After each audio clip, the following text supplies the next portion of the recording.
Welcome to the Table Podcast, where we discuss issues of God and culture, brought to you by Dallas Theological Seminary.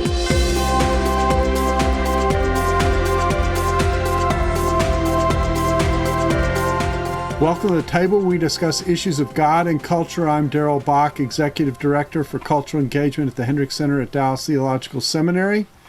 And our topic today is about a very unusual marriage story that involves the military, a new marriage, children in a surprising context, etc., and coping with all kinds of unusual circumstances. My guests today are, and I'm going to, ladies go first in the South, right?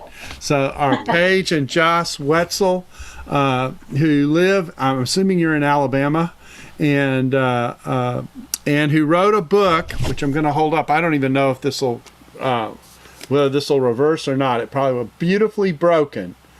Paige and Josh Wetzel, An Unlikely Journey of Faith. And if you look very carefully at the picture there, you will see part of the story. Josh was in the military, served in Afghanistan, and was the recipient of an IED explosion that removed 2 parts of both legs. And the story is about the entire journey of that recovery. So it's a little bit unusual in terms of what we normally do here on the table, but I was so captivated by the story and what it represented that I thought it was worth taking a look at and talking to the Wetzels about. So thank you all very much for being with us today. Yeah, thanks for having us. Glad to do it. So again, Paige, you get to go first because ladies go first in the South. Tell us a little bit about yourself and a little bit of your story before you met Josh and got married, and then I'll have Josh do the same.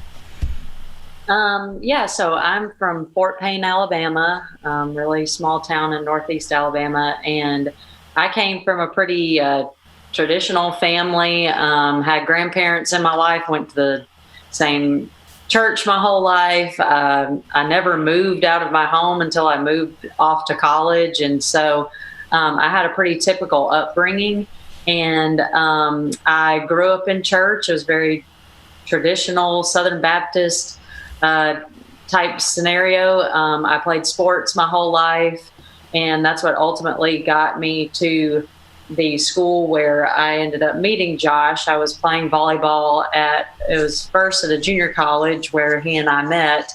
But I was just a very straight-laced and focused student athlete. And that's what I spent most of my time doing. And I was on a very fast and unwavering trajectory to go to college and play volleyball and to get a degree in 4 years or less. And I wasn't very flexible with that plan or the means as to how I would achieve that. So very focused, very straight-laced, pretty boring. And that was kind of who I was and how I functioned before I met Josh. Okay, so let me ask you a couple of quick follow-ups. Is this Fort Payne, Alabama? Is that the name? Yes. How big was Fort Payne? Well, it's pretty small. I graduated with a little less than 300 kids, but the band Alabama is from Fort Payne. So okay. Yeah. And it's the former sock capital of the world. Yeah. The former what capital of the world? Stock. Oh, stock. Oh, okay. Yeah. Interesting. Yeah. No big deal. Yeah. Sorry you haven't heard of it, but yeah. No. So, population roughly? Do you know what the population was? I'm not sure. It can't be more than 15,000. Okay. So very good. Josh, your story until you met Paige. So I was the complete opposite of Paige. I grew up. I was born in Frankfurt, Germany. My father was in the military, so I was born in Frankfurt, Germany. Lived there for about a year and a half. Moved to El Paso, Texas, to Fort Bliss for, a few more years, and till I was in the first grade. And then I moved to the small town of Glencoe, Alabama, which is also in Northeast Alabama, where my parents are originally from. And there was absolutely nothing straight-laced about me. I was the wild child. So you were a crooked lace and she was a straight lace? Absolutely. And but, I like to compare myself. You've seen the movie Oh Yeller, mm-hmm. and you remember Alice? Like, I was Alice, bringing critters out of the woods and into everything, and just, carefree little boy, and lived out on the road from my best friend and always hung out at his house, and we were always causing trouble. And I grew up in that little town, and my grandmother, made sure I was in church every Sunday morning, Sunday night, and Wednesday night. And while I was there, I wasn't like there, I was just kind of there because I didn't want my grandmother to be mad at me, and then went to high school there, and graduated and went off to school my first year to a little school called Young Harris College, and played baseball there for a year, and that was a really good experience. I got to play with Charlie Blackmon, who now plays for the Colorado Rockies, and Corey Gearing, who he's pitched in the major leagues for a good while, and played with a lot of really good guys. And I was that guy that really took the athletic side a little too seriously, and just like school wasn't like, my parents weren't there making me get up, go into class. You went to school for athletics. Right, exactly. Yeah. And partying. And so I quickly flunked out of school. And so I had to move back home. And, I started going to Gadsden State Community College, and I was trying to play baseball there as well, and that's where I met Paige. And again, the party animal side of me came out, and Paige couldn't resist my amazing charm, and that's where we met. Well, we read about much of that amazing charm in the book. So, before we get into the humbling part of this story, so how large was Glencoe? Glencoe was a good bit smaller than Fort Payne. Like, there's no way there's more than 5,000 people in that entire town. There's one red light. If you blink, you're going to miss it. Like, everybody drives through Glencoe, but doesn't realize that they've been through Glencoe. Okay. All right. So it's not a life-altering experience to be there unless you live there, right? Exactly. Yeah. Very cool. All right. So that brings us up to where you all met. One of the things I enjoyed about the book and I found fascinating was the kind of dual level it was written on. There was the story of what you all were going through and experiencing. There was how you were each processing what you were experiencing, what you were thinking, and what the other person was thinking at the same time. And your story begins in the midst of what looked like was a dating relationship that looked like it was all over. I mean, Paige, it sounded like you had made the decision. You were done. Okay, right? And you were processing that and trying to let Josh know that, etc. So that's where your story starts before you get married. So talk a little bit about from that point kind of to the situation in which you got married, because your marriage situation I wouldn't describe as typical either because of the military background. By the way, Josh, just to let you know, I did some small world stuff talking to Paige before we came on, which you heard as well. But there's a small world connection between you and me as well. We lived 4 years in Germany. Not in Frankfurt, but in Stuttgart. But the church that we went to was International Baptist Church, located right next to the American troop compound there in Stuttgart. So we're very familiar with the military experience and the military presence. We were ministering to people who are in the American military in that church context when we were in Germany. That's awesome. So let's pick up with the story there. So Paige, let's put it this way delicately. You were reconsidering your relationship with Josh, right? Yeah. So, it was in the beginning of our relationship, things were good and easy. We were around each other all the time. We just hung out. And then, you kind of get on that, you get past that freshman year, and then it's time to start picking your serious classes, and it's, you're looking at internships and all these things. And I was still really sticking to my goals, and I wanted to, I was on a volleyball scholarship, and I fully intended to graduate before that scholarship expired with my NCAA eligibility. And so I'm really just like probably taking too many hours some semesters. And Josh and I at that time had gone to separate 4-year schools, and he was excelling at socializing. So he wasn't just a total like sit around bum. I mean, he was like really expanding his social sphere. So I got to give him that much. But in order to do that, class really gets in the way. So that kind of class was really getting in the way of the socializing. And I got to a point where I was like, I think we just have different goals in life. Like when I get out of college, I got to get a job. I got to get out on my own. I want to be financially independent and all that stuff. And I didn't feel like Josh was really working toward that. And I just found myself at a point of thinking, who am I to judge you or try to tell you what you're doing is wrong? Let me just kind of get out of your way to do whatever you think is right for you. And so we part ways, and it was, peaceful and respectful and that kind of thing. And then he just kind of shocked me one day, just contacted me out of the blue and just said, I'm actually going to go into the military. And I was just like, my first thought was, wait a minute, like, the Army does things early in the morning, like, like you can't make it to your 9 o'clock class. How are you going to make it to 5 a.m. PT?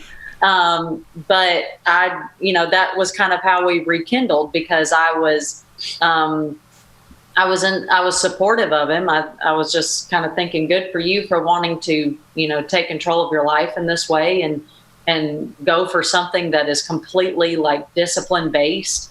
And at that time, it was 2009 at that time, and we were really going through like the surge of transition from Iraq to Afghanistan. So it was a concerning time to be joining active duty military, and I could understand where people were really concerned for Josh, but I think it kind of came across as his family not really supporting him.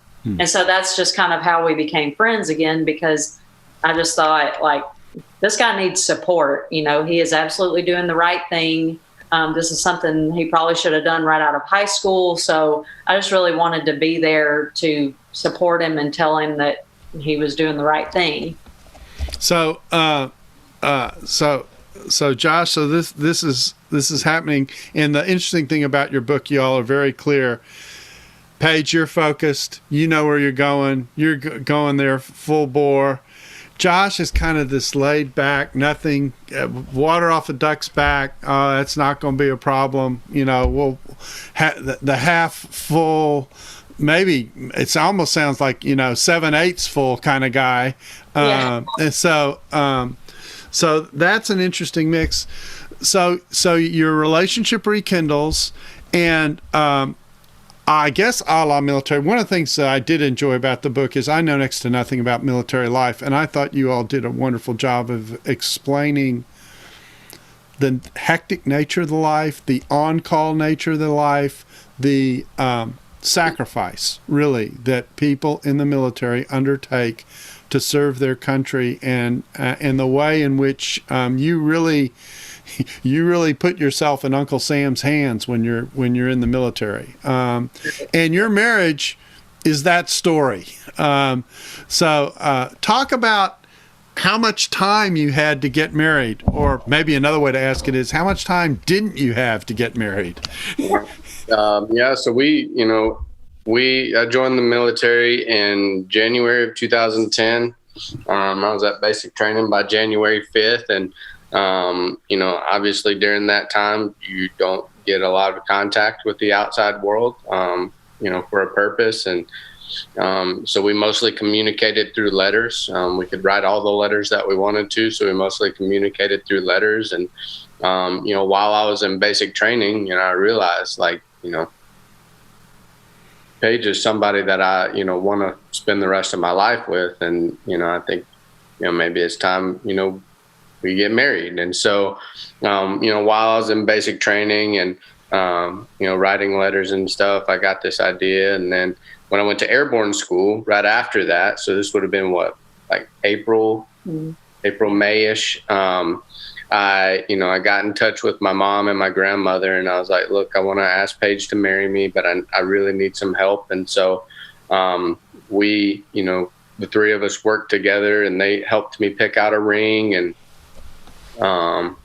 because that's, it's not really my thing. I'm not really strong in that area. And so they helped me out, and they gave me a bunch of really good options, and I picked out, the perfect one. And I came home from leave, just one weekend during airborne school, and asked her to marry me. She said yes. Again, she couldn't resist my amazing charm.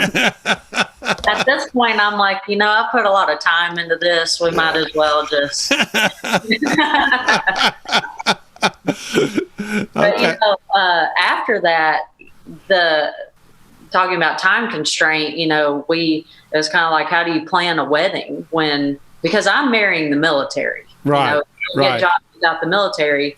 And so we thought about next summer and whatever. And, deployments were an absolute fact for everyone that was active duty at that time. And so we just thought we couldn't risk, next year. And so we knew for sure he'd be off for Christmas. So we had to do all the wedding planning myself, because at that time I was still living in Alabama. Josh had been stationed now at Fort Bragg. So he'd gone from Columbus, Georgia to Fayetteville, North Carolina. And he, came down as much as he could, but that was still an 8-hour trip driving, and so I had to do all the planning and that kind of thing on my own. And then we got married during Christmas leave, which was, we got married on December 29th, and that is not Christmas Eve, Christmas Day, New Year's Eve, New Year's Day. It is that random Wednesday where nobody knows what day it is. We did the same thing. We got married December 23rd. Okay, so right before Christmas. I know what that experience is like. Yeah. And then we honeymooned for 2 days, and then he had to be back at work. So basically, what, a 3-day window we're talking about, or a 4-day window that basically you had to get married, honeymoon, and then back to where you were. Right. So one of the interesting things about the book that I did enjoy in looking at your story was, Paige, the clear observation you made that most people don't get married and then go back to their college roommates. So I went, yeah, I think that's true. So everything about what's happened to y'all before we get to the main part of the story tells you this couple is going to go through a less than normal set of procedures. I mean, it's amazing part of the story. All right, so Josh, you train and you end up having a shift in your training that ends up leaving you subject to a deployment which came much sooner than you had anticipated. Why don't you fill us in with that? Because particularly in light of the marriage story that you have, I think this is another interesting part of your story and shows how much the military controls a person's life. Right. So I was stationed at Fort Bragg, and I was originally in the Special Forces qualification course, and That was kind of my trajectory of where I wanted to head. And, at the time, Paige was still in school at Jacksonville State. She was trying to finish up her master's, and she was, a graduate assistant on the volleyball team there. And so we lived separately for a little while, and, we ended up getting an apartment and that, she never actually moved into. And during my training, I ended up failing a run. Just a random 5-mile run that, you have to run it in a certain amount. 5 seconds. That's the thing.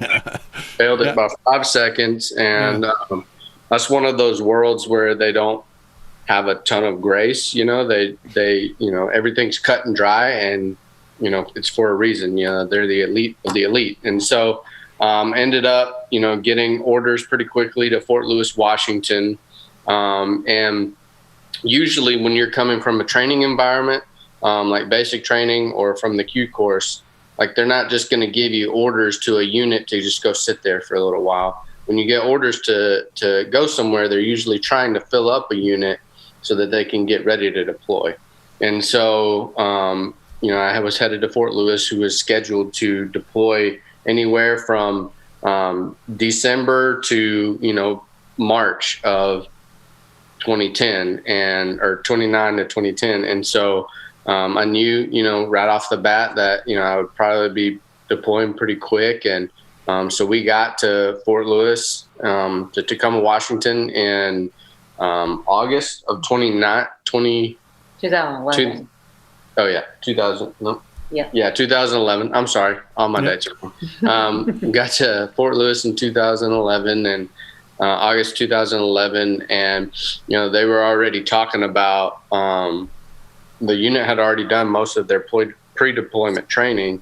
And they were already talking about getting ready to go in December timeframe, which our orders actually ended up getting changed like 10 or 11 times. Our mission completely changed one time and then got pushed back for a while. And then we finally got orders that we were going to deploy in March of 2012. So how long have you been married, and how long have you been able to be a couple? Yeah. So by the time you deployed, we got married in 2010, December 2010. And then we didn't live together until we got to Tacoma. That was the first time we had actually lived together. And so, August of 2011 is when we started living together for the first time. And then I deploy in March of 2012. So all about 6 months you'd been together, and then Josh is off to Afghanistan. Yep. Mm-hmm. One of the things we probably don't have time to develop, but obviously is an important part of military experience, is being a military wife when someone's in deployment. You clearly were depicting the very much day-to-day element of what that's like and waiting for the deployment to come to an end, that kind of thing. This is where I think the fascinating 2-level part of the book is begins to surface. Because Josh is going through stuff in Afghanistan, and he's made a decision as to how much he is going to tell you about what he's actually going through while you're sitting there day after day waiting for the days to go by. Josh, talk a little bit about that decision. I mean, in one sense, I understand it. We do things that try and protect people, if I can say it that way. I think, I don't know if that's what you had in mind, but and to deal with that. But what is that like? Because you were trying to be as positive for her as you could be in the midst of going through really challenging and horrific sets of experiences. Yeah. So, contrary to popular belief, like when things come up in my life, like I'm a researcher and I look like really deep into things. And so I had done a lot of research on the area we were going and talked to a lot of people who, had previous deployment experience. And so I knew the area we were going was it was going to be pretty dangerous.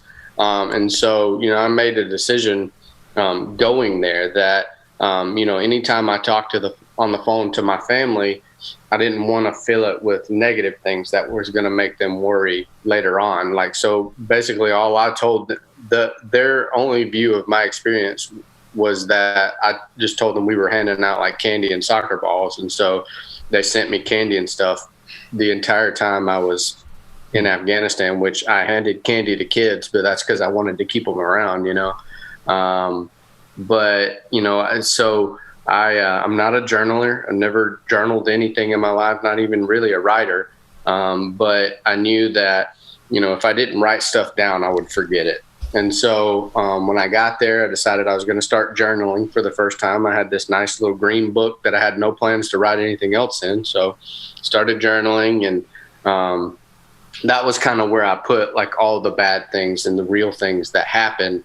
While when I talked on the phone to Paige, which was very rare, I think we only talked 4 or 5 times the entire time I was there. You know, when I talked to her, I just tried to keep everything light and, you know, nothing. I never talked about like the dangerous side of the deployment. And you were actually there how long before the accident?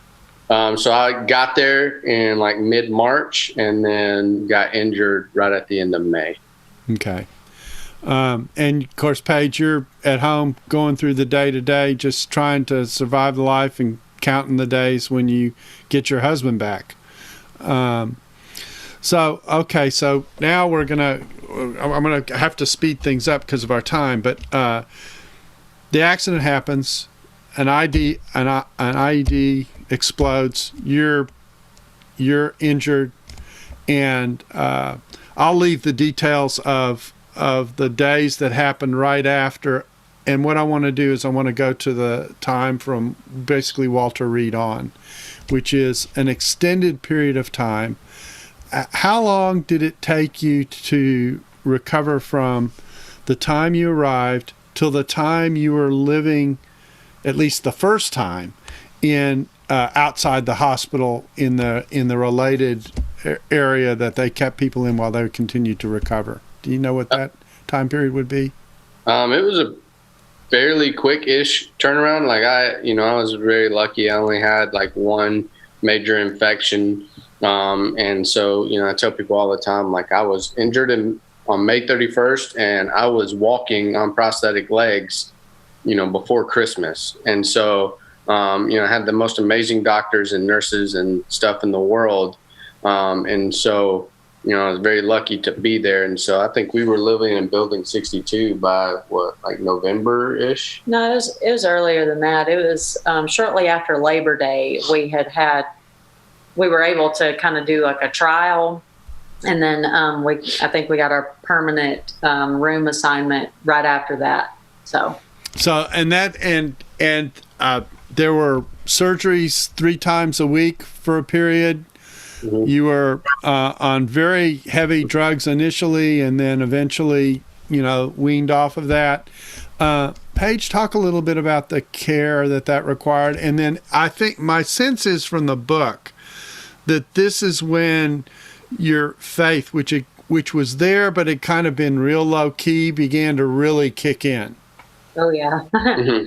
Yeah. I think it was just a testament in, I think even at that point, you know, I was very immature just as a person, but especially in my faith. And I think one of the first things that I thought about is when you stand at an altar on your wedding day and you make those vows, like you have no idea what you're talking about. That's true. You really have no idea what you're talking about. So when you say in sickness and health, better or worse, I mean, that can surpass anything you could ever imagine for yourself or for your spouse. And so I was in this, it was truly just being thrust into a world. I had no medical background. I mean, thank God for Josh's mother, who was a nurse for, you know, almost 30 years. But I had no way of knowing, is this normal? Should he be doing this? Or, you know, whatever. And so in a matter of just, you know, 5 or 6 days at Walter Reed, it was just, it was worse than any newborn baby schedule you could ever be on. I mean, he was so uncomfortable all the time. He was either burning with fever, hallucinating, like sick to his stomach, literally like vomiting on us sometimes. He was in such intense pain all the time, just almost blackout pain. And it was so overwhelming for me because I could tell that I was deteriorating too. And it wasn't just like, oh, I'm really tired. It was, I haven't gone to the bathroom in 2 days because I literally can't get out of his line of vision, you know?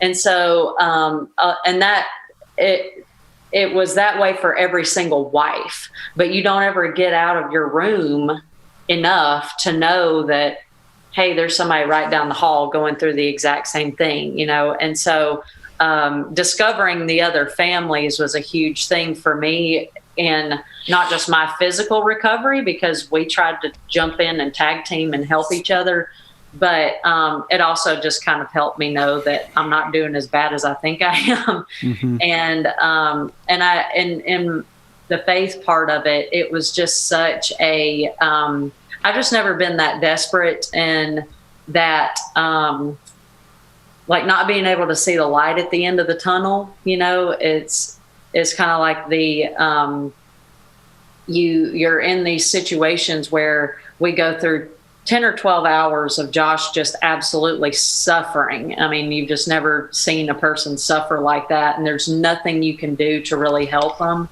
And all I could think is like, how long is it going to be like this, you know?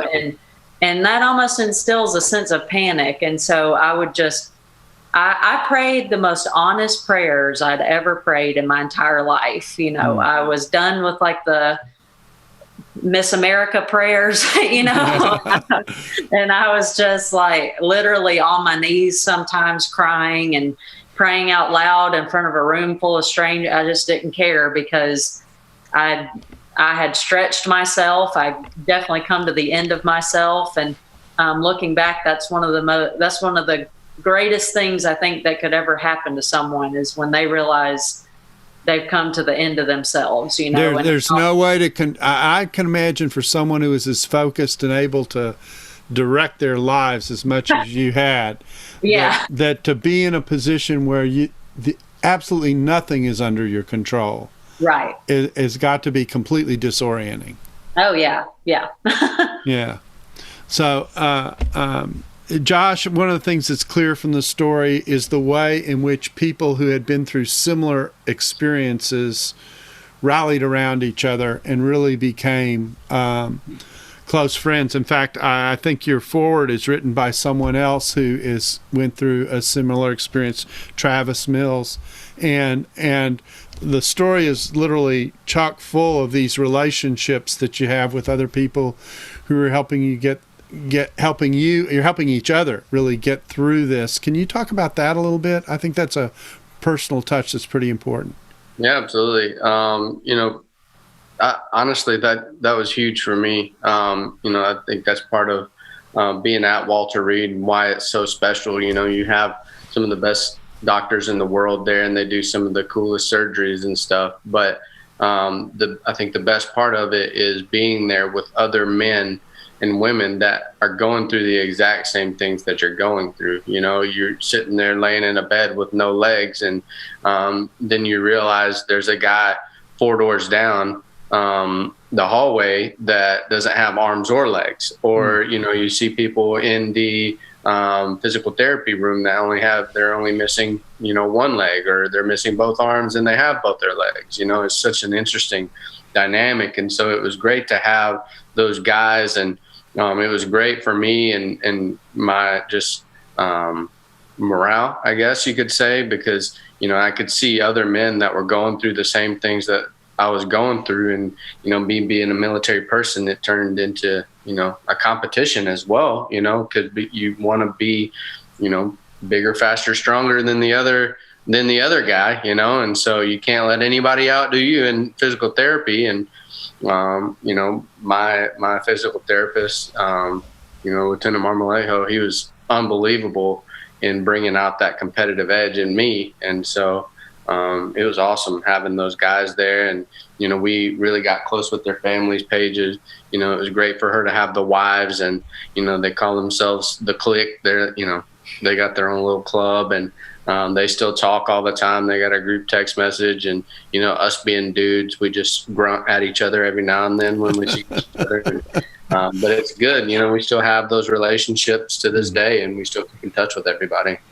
Now, the fascinating part of the book is you would think that once the recovery happened and you're beginning to live independently, et cetera, that the story is all downhill from that point, but that's not what happened. Y'all had a first child, which was portrayed as the absolute great blessing that having a child would be. That was terrific and seemed to be going well. But then you flipped into the routine of being parents, not under the most normal kinds of circumstances in many ways, which impacted your marriage.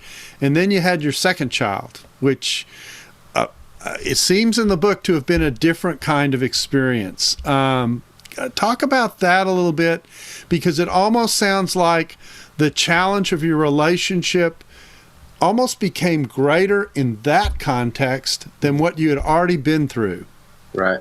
Yeah. So, when we had our first daughter, it was awesome. It was a great moment. I'll never forget that, because, the doctors had told me, because of injuries, that they weren't sure if I could have kids. And so finding out gotcha, I am going to be able to have kids. That was awesome. And it was a great experience. And just being a girl dad, I think I was made to be a girl dad. So it was perfect. But then we got out of the military, and, we go into civilian world. We moved down to Auburn, and, when you're in the military, it's beat into you from day one to always have a battle buddy. And so they're basically for two reasons. So one, you've always got community, you've always got that person there to pick you up when you fall, or, have your back when things, get hairy. And when you get out of the military, you don't have that anymore. You essentially lose that battle buddy.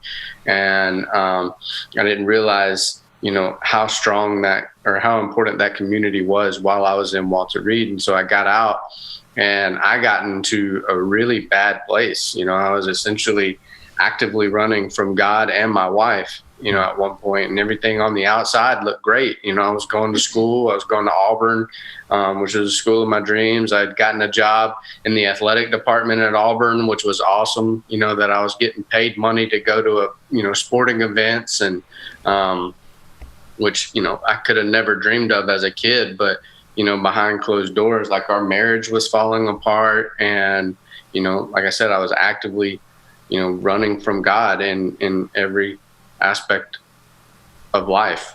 Mm-hmm. Yeah. And I think with our second child, it was such a,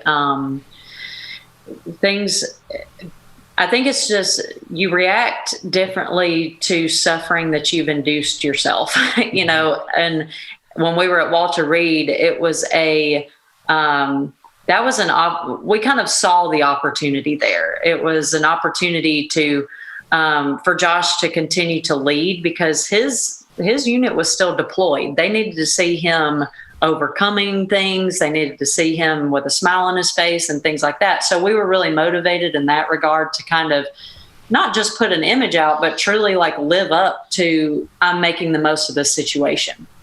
Well, then when you get out and you think, I'm going to be able to control, Walter Reed was so much chaos, and now we're getting away from the chaos, and I'm going to get to decide how it goes, and we're going to have these jobs, and this is how it's going to happen. And I think that's something that really is often surprising for a lot of people about veterans, because you think that the combat environment or the active duty environment is the thing that's causing all the stress all the time. And it is stressful for sure, but you're on mission, you're on purpose every single day. And when you get out, and like Josh is saying, you don't have that. You don't have battle buddies. You're not really sure what your mission is. You're just trying to live kind of this low-key life because you've lived in such chaos for so long. You don't realize that you're playing it small, and you're just doing what's convenient. You're not necessarily doing what's right. And when you're giving up your leadership, and I say that we were bad leaders to each other. We were very lazy parents. We just kind of tried to clock in, clock out to our jobs and things like that. And I mean, we were miserable. I mean, it was truly like, why did we go through all of this just for life to end up this way, And so we kind of realized that we're in a situation as a result of our own doing. And so, taking responsibility for that was a real eye-opening and painful thing to admit. But once we did, that was kind of the road to kind of tying it all together. How does what happened to Josh fit into the civilian world that we're trying to live in today? And I think we were able, just through a lot of prayer and some counseling and just asking more of ourselves to kind of really tie that together and, I don't know, make our lives make sense after time in the military. Now, I have two pieces here that kind of show how you got out of this dark space that you were in together. One is a marriage retreat, which I think, if I remember correctly, took place in Alaska. Is that right? Yep. Yes. And then it's about as far away from Alabama as you can get. And then the second was a small group that was, I guess, part two. And I may have that. I think I have that in the right order. Yep. So talk about that a little bit and how that lifted you up. How the Lord lifted you up by those relationships. Because one of the themes that clearly comes through the whole book is that there were people journeying with you through this all the way. I mean, from family members who were there when the accident happened, all the way through to the support that you got. The parts of the book that I find fascinating are you go to move in and there are troops of people literally there to help you move in, that kind of thing. So, share about the retreat and the small group. Yeah. So the trip to Alaska, honestly, was just a complete God thing. We were at a point in our marriage where everything was literally falling apart. We were coming to a breaking point. And we were literally at that point where we're like, all right, we just got to figure out how to move on. And so we, are working through that. And then, a trip that we had applied to go to, 3 or 4 years earlier, they finally reach out to us and they're like, hey, we noticed that you applied for this and, we'd love to have you if you guys still want to come. And so, Paige just at that time was like, all right, we're just going to figure things out and, see what this trip has in store for us. And man, when we went there, a lot of people just really poured into us. And we were there with a lot of amazing couples that were, struggling with a lot of the same things that we were struggling with. And they really worked with us on one, how to really understand each other on a deeper level. And two, they really worked with us on getting the tools to help navigate life once we left, and they taught us, how to argue correctly or how to understand each other a little better in certain situations. And, it was like an amazing moment and an amazing trip for us. And on top of that, we got to do a lot of cool things like fishing and bear watching and, everything that you could imagine. You were totally shut off from the rest of the world during that week. Is that right? Absolutely. Right. Yeah, no cell phones. You had to use a landline to call anybody and right. No Wi-Fi. No Wi-Fi. Yeah. Nothing.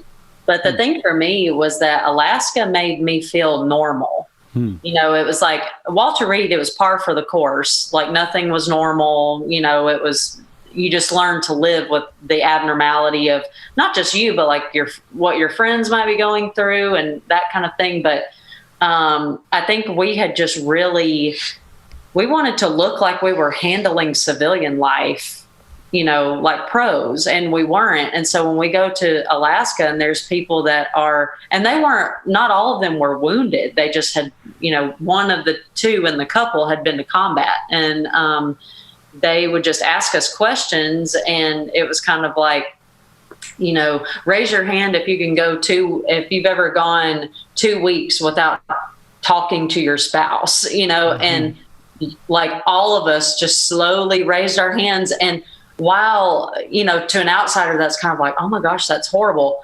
I was like jumping up and down. I was like, we're normal. Like we have normal problems, and which just made me feel like there was hope for us. So the small group, talk about that. That was a trick. Okay.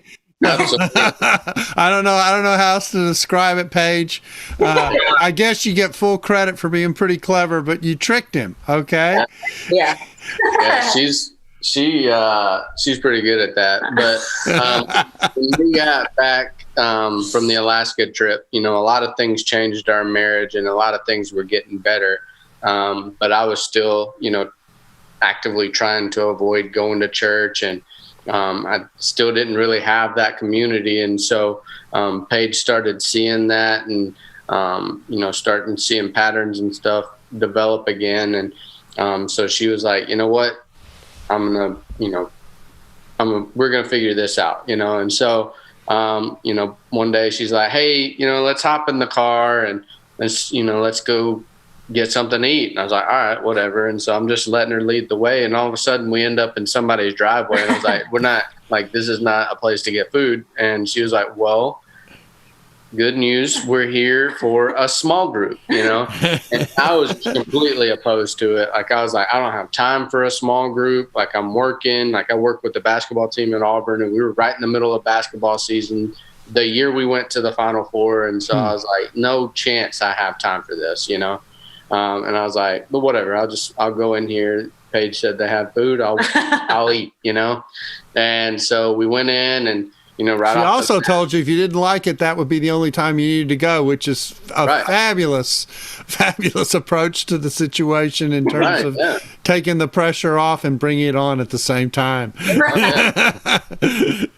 But we go into the small group, and we worship together, and then they split out the men and the women into two separate groups. And so I go in there, and I'm like, all right, let's see what this is all about. And I liked what I heard, and at the end of it, a guy from up where I'm from in Northeast Alabama, they were asking, what are your prayer requests? How can we pray for you this week? And he was just like, right off the bat, he was like, listen, I need y'all to pray for me.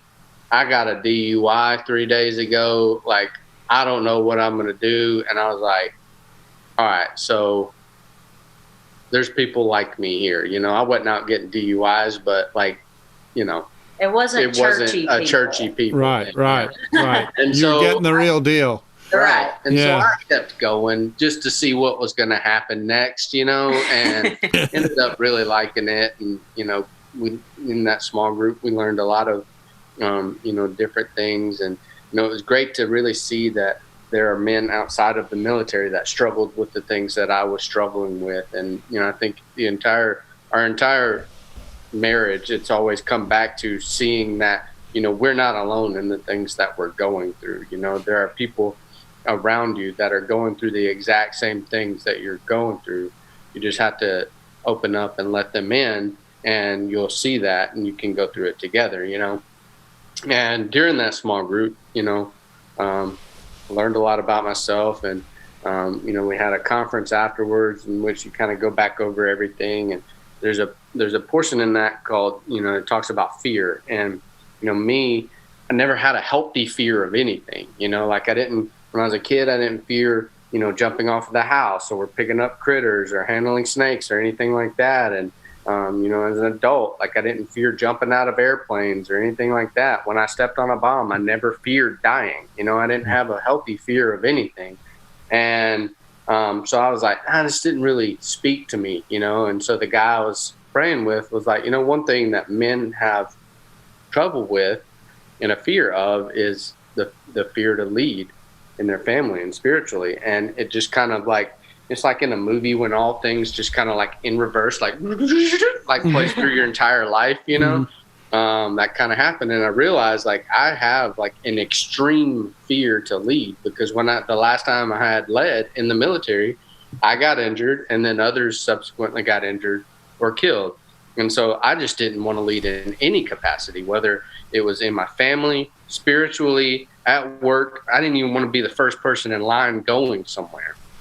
And so, you know, I realized that during this conference, and, you know, God really just, you know, showed me right then and there, like, you know, it's time for you to lead again. It's time for you to step up and be a leader in your family and in your church and in your community and at work. And, you know, came out of that and came down and sat down. And I think this is kind of when it all came full circle for Paige. But I just sat down next to her, like, you know, like I had just lost 2,000 pounds, you know, and I was like, whoa, I think I got to lead a small group. And like, I could just see her out of the corner of my eye, like almost choke, you know, like, do what? And I was like, yeah, I think God's calling me to lead a small group. You were just tricking her back.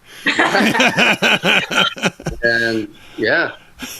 And I think when we, you know, I was so glad, I was so thankful for just how God set it all up, because when I felt the inclination to deceive my husband into a small group, I think that's what I was seeing. You know, we went to Alaska, and it was like we were so intensively working on our marriage, and that was great, but it was just step one, and it was not going to solve all of the problems. And I think what I didn't have the language for, or didn't have the understanding of, was that, like, I knew Josh was a leader in all regards and all aspects. And like, I knew he was going to be a great dad. I knew he was working every day to be a great husband as well.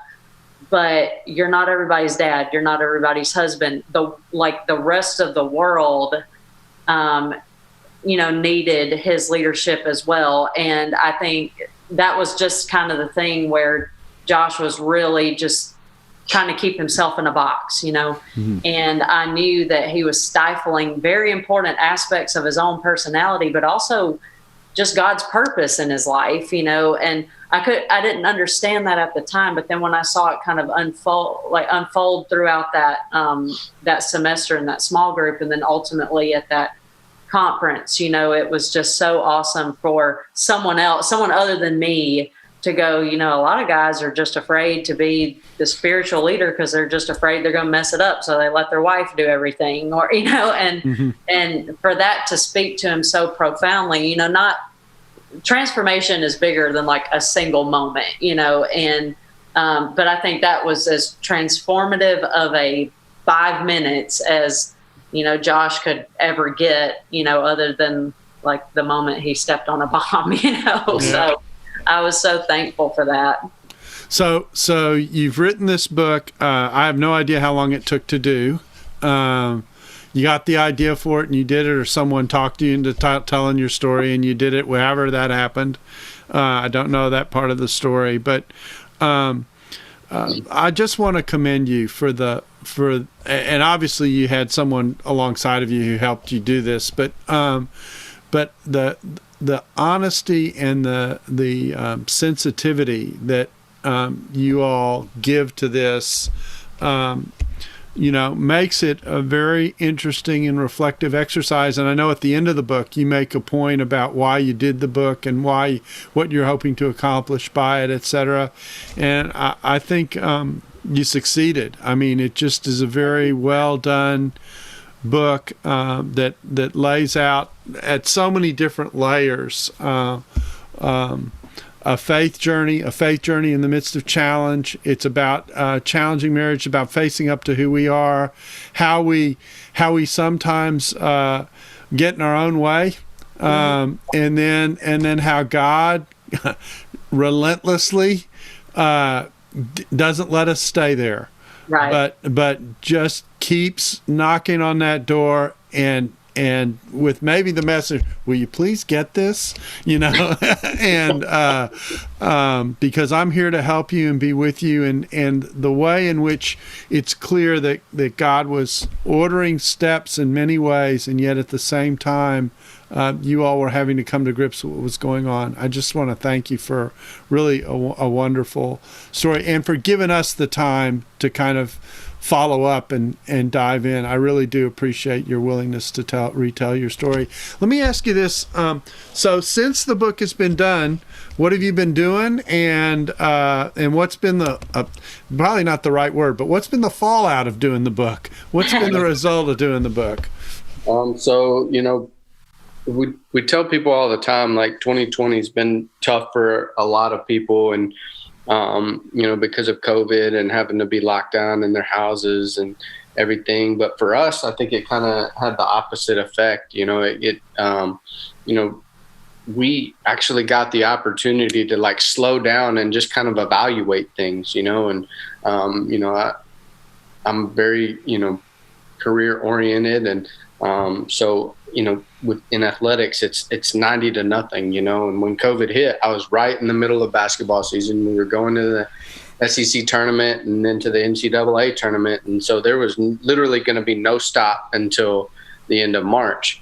And so it just gave us that opportunity to literally just grind our lives to a halt, experience each other, really, experience our kids and spend a lot of really good quality time with them. And, but then it also gave us the opportunity to kind of see where we needed to give back. We've been so blessed since my injury, and we've had so many people that have poured into us, and whether it's monetarily, we got a house built for us here in Auburn, or, through, people helping us, in other ways in our community. And, we realized that it was time for us to start serving others. We had all this stuff, but, God calls you to serve, and serve others, even in the time of tragedy, and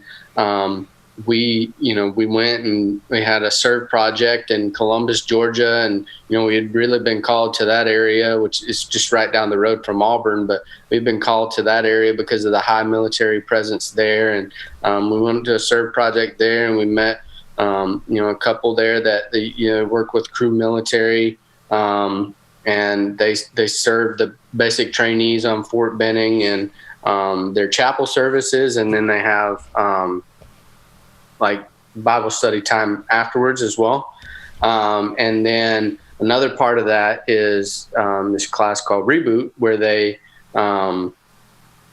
it's essentially for, traumatic veterans who have gone through traumatic things. And, that was just right up our alley of, like we've been through a lot of things, and, I've been through a lot of things individually with my combat experience that kind of affected our marriage in a lot of ways. And we feel like we have a lot to give to other veterans. And so it's given us that opportunity to see kind of the areas where we can give back and serve other veterans. And then, on top of that, it's kind of given us this platform to really challenge churches in what they're doing. A lot of churches, they say they're military friendly and everything, but, if you really boil it down, like, what does that mean? Do you know how many veterans are in your congregation? Do you have military led small groups? Do you have specific programming for military members? And this military community as a whole, they're hurting, they're broken. And, there's a lot of things going on in the military, whether it's suicide or divorce. And I, personally feel like, the way to change all that starts through the Big C Church. And so this COVID time has really given us, just kind of a clear vision on where, God wants us to go next. And we really feel strongly like, God wants us to serve more in our community, serve the veterans more in our community, and in Columbus, Georgia, and then also, encourage churches to get, figure out like how you can help the veterans in your community in a strong way, and how you can bring the community to them, because, like I said earlier, when you get out of the military, you lose that community, you lose that battle buddy. And so how can the church, Big C Church, come alongside the veteran and be that battle buddy? Paige, you have anything you want to add to that? I think we've gotten the opportunity to do some speaking, and I have really been pleasantly surprised with the feedback of just, it seems like finally a wife is saying something, but military families do go through a whole lot, and along those lines of what Josh is talking about, of how the church can step up, is realizing how it's not veteran ministry is not just about the veteran, because just like I said at the very beginning, I married the military, and so the military affects everything that I did. And so if you've got maybe you don't have a ton of veterans in your congregation, but I think every church would be shocked to realize how many immediate family members there are, whether it's parents, grandparents, siblings of someone that's deployed or about to deploy or whatever. And if you think about how many, churches have ministries for single mothers, or,